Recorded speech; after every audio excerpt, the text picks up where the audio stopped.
As always, we're kicking things off with a 5 to 10 minute warm up on the treadmill or Stairmaster, followed by some quick lower body specific dynamic stretching to get the knees and hips mobile and ready to lift. A proper warm up is key, especially if you're going to be lifting heavy weight on leg day. The warm up should prepare your muscles and joints for the workout ahead. And I couldn't agree more with the 5 to 10 minutes light cardio on the treadmill. This gets the blood flowing to your muscles and warms up those joints. And to be honest, I would personally stay away from the Stairmaster before going into a leg day, although there is much more hip flexor activation during this movement than using the treadmill. From there, we're jumping into our first exercise of the day, which is the deadlift for just one heavy top set of 5 reps. But the deadlift is a great exercise to start your leg day on because it's one of the 3 big compound movements. The deadlift primarily targets your posterior chain, including the glutes, hamstrings, and your lower back. It also engages the quads, core, traps, and upper back muscles. A lot of people really don't realize how much quad activation there are in the deadlift, and I was personally one of them until I found out the hard way. I once took on a challenge where I wanted to see how fast I could get 100 reps of 100 kg deadlifts. If you want to see how I got on, I'm going to link the video above so you can check it out yourself. But the very next day after this challenge, my quads were in so much pain. It was the muscle which was hurting the most. So really, do not sleep on the deadlift for targeting your quads. And of course, before hitting that top set, we'll do our typical warm-up pyramid, gradually building up in weight first.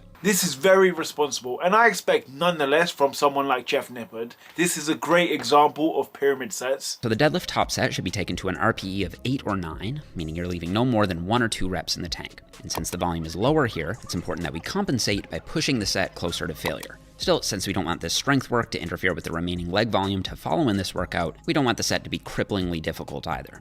That's the thing about the deadlift, it's an exercise you could easily get carried away on. A lot of people don't really think about using the deadlift for hypertrophy training, but the deadlift is like Marmite, you either love it or you hate it. I'm personally one that don't necessarily like it or use it on a day-to-day basis. Right, after that heavy top set, we're going to strip the weight back and do 2 sets of 8 reps on the stiff-legged deadlift. So the stiff-legged deadlift is another variation of the deadlift, but more hamstring focused. And to be honest, I wouldn't personally recommend going from a standard deadlift straight into a stiff-legged deadlift. This could either be too taxing on your lower back and could be a risk of injury, or it could be too repetitive considering you've just done one variation of deadlift. If I were to include a deadlift and a stiff-legged deadlift, I maybe do one exercise at the start and one at the end, but not directly after each other. But who am I to argue with Jeff Nippard? And you want to think of these as essentially just a normal conventional deadlift, except with higher hips.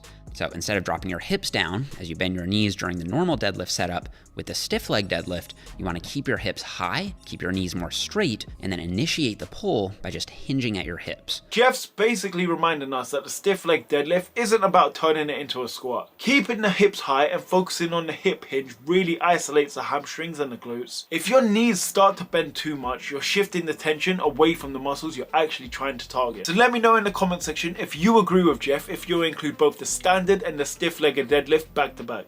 I'm curious to hear what you have to say. Okay, next we're moving on to 4 sets of 10 to 12 reps on the leg press. The leg press is my favorite leg exercise to do, and I much prefer to do this over 3-bar squats and the deadlift. I just personally love it because it's back supported and it takes a lot of pressure off my lower back. Unlike the 3-bar squat and the deadlift, the risk is much higher than the reward in my opinion. Now, since the deadlifts will be much more hamstring and glute dominant, we're focusing on smashing the quads here with some high volume leg press. So in this workout so far, it's a very hamstring dominated leg day. So the way how I normally structure my leg day is quads first because they're the biggest muscle in the legs.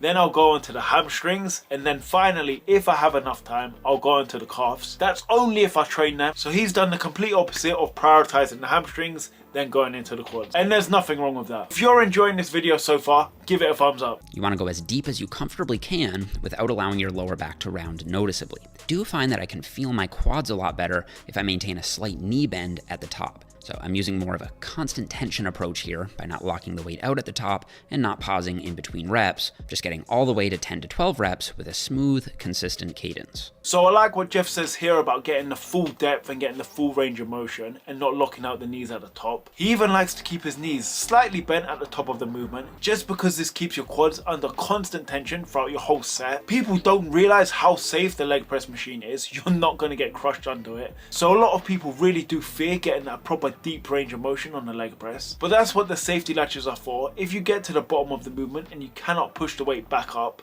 you could just drop it and it's not going to crush you. So next time you're using the leg press, go slightly deeper and let me know what you think. I should also note that you should really try to adhere to a maximum of 2 minutes of rest in between sets here. That isn't because it's any better or worse for gains, but simply because if you rest too long on these, the workout will most likely start to feel really dragged out, and you may start to lose focus by set 3 or 4. So keep the pace of the workout going, and don't stall or waste time in between sets. So this is where I would have to disagree with Jeff Nippard here. This is only because when I use the leg press, I always push between 4 to 6 rep max, and that heavy set really takes it out of me. And to be honest, both physically and mentally, I wouldn't be ready to go after 2 minutes. So for a heavy leg press, I normally do this for 3 sets, and between each set, I normally rest for a total of 3 minutes minimum, but that's just me. Okay, after that we're hitting 3 sets of 8 to 10 reps on the glute ham raise. To be honest, I've never really used this machine because I've never come across it personally, but from what I can see from this machine, it's great for the hamstring because that involves knee flexion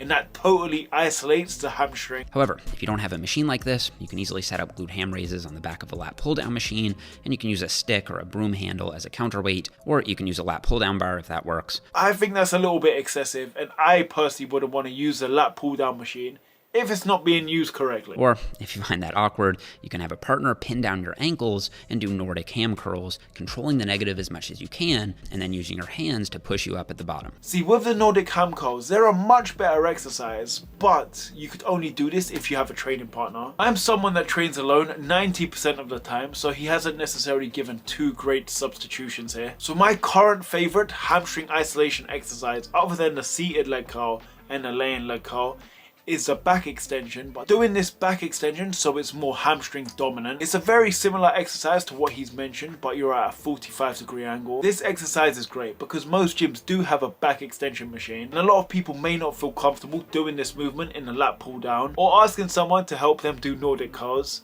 Okay, next we're moving on to 3 sets of 8 to 10 reps on the slow eccentric leg extension. The leg extension, a great exercise and a staple of my leg day. Great whether you want to start your leg day with this or end your leg day with this. Starting your leg day with this would just totally pre-exhaust the muscle going into your big compound movements, which I personally do. Or on the other hand, at the end of leg day, after your big compound lifts, you really kill those quads. Both ways are a great way of using the leg extension. There's no wrong answers. We're also using a 3-second count on the negative of every rep here. This will accomplish 2 things. First, the eccentric is likely more hypertrophic than the concentric, so ensuring high levels of tension on the eccentric is very important. Slowing down the negative is such a game changer. Like Jeff says, the eccentric part of the lift is where a lot of the muscle growth happens. The 3-second count forces your quads to stay under tension longer, which could lead to more damage and more gains. It also keeps your form in check so you're not just swinging through the reps, making every single rep count. And secondly, slowing down the negative will force you to use lighter loads,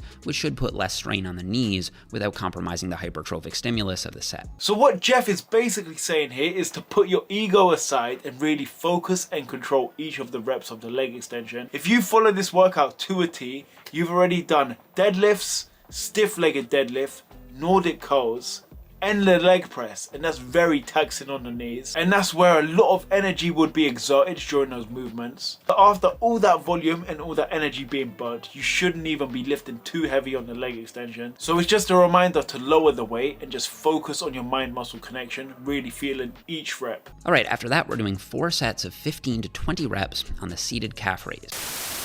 So that is the perfect leg day according to science. The 5 exercises are now on screen. Let me know below if you agree with this leg day. Let me know below if you would swap anything out. And let me know below your perfect leg day. If you've liked this video and found it beneficial, give it a thumbs up and watch this next video.